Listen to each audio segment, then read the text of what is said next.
কৃত্রিম বুদ্ধিমত্তার প্রসার ও বৈশ্বিক শেয়ার বাজারের চাঙাভাবে বিশ্বে বেড়েছে বিলিয়নিয়ারের সংখ্যা।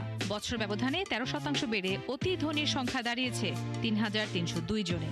একই সময় তাদের গড় সম্পদ বেড়েছে 25%। সুইজারল্যান্ডের ব্যাংক UBS এর গবেষণায় উঠে এসেছে এমন তথ্য।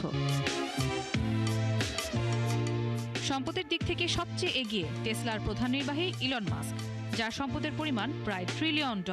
বিপুল ব্যবধানে এর পরেই দ্বিতীয় ও তৃতীয় অবস্থানে গুগলের সহ প্রতিষ্ঠাতা ল্যারি পেজ ও সের্গেই ব্রিন, যাদের সম্পদ যথাক্রমে $294 ও $270 বিলিয়ন। তবে বিলিয়নিয়ারদের সিংহভাগের সম্পদই 50 বিলিয়নের নিচে। 50 থেকে 100 বিলিয়ন ডলারের সম্পদের মালিক 18 জন। এর চেয়ে বেশি সম্পদ রয়েছে 19 জনের, যার মধ্যে যুক্তরাষ্ট্রেরই 15 জন। শীর্ষ ধনকুবেরদের 1000-এরও বেশি যুক্তরাষ্ট্রের, 562 জন চীনের, 211 জন ভারতের, 193 জন জার্মানির ও 122 জন রাশিয়ার নাগরিক।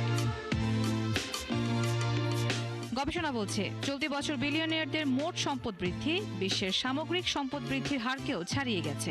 কেননা একই সময়ে বিশ্বব্যাপী সাধারণ মানুষের গড় ব্যক্তিগত সম্পদ বেড়েছে 10.8%। মূলত বিশ্বব্যাপী কৃত্রিম বুদ্ধিমত্তার প্রসারে এ খাতের কোম্পানিগুলোর বাজার মূল্য বৃদ্ধি পেয়েছে। ফলে এই সংশ্লিষ্ট কোম্পানিগুলোর প্রতিষ্ঠাতা ও শীর্ষ কর্তাদের সম্পদ বেড়েছে দ্রুত হারে। পাশাপাশি AI ভিত্তিক স্টার্টআপগুলো বিপুল বিনিয়োগ আকর্ষণ করায় অল্প সময়েই বিলিয়নিয়ারের তালিকায় যুক্ত হয়েছেন বহু উদ্যোক্তা। নুজহাত রাহনুমা, 71।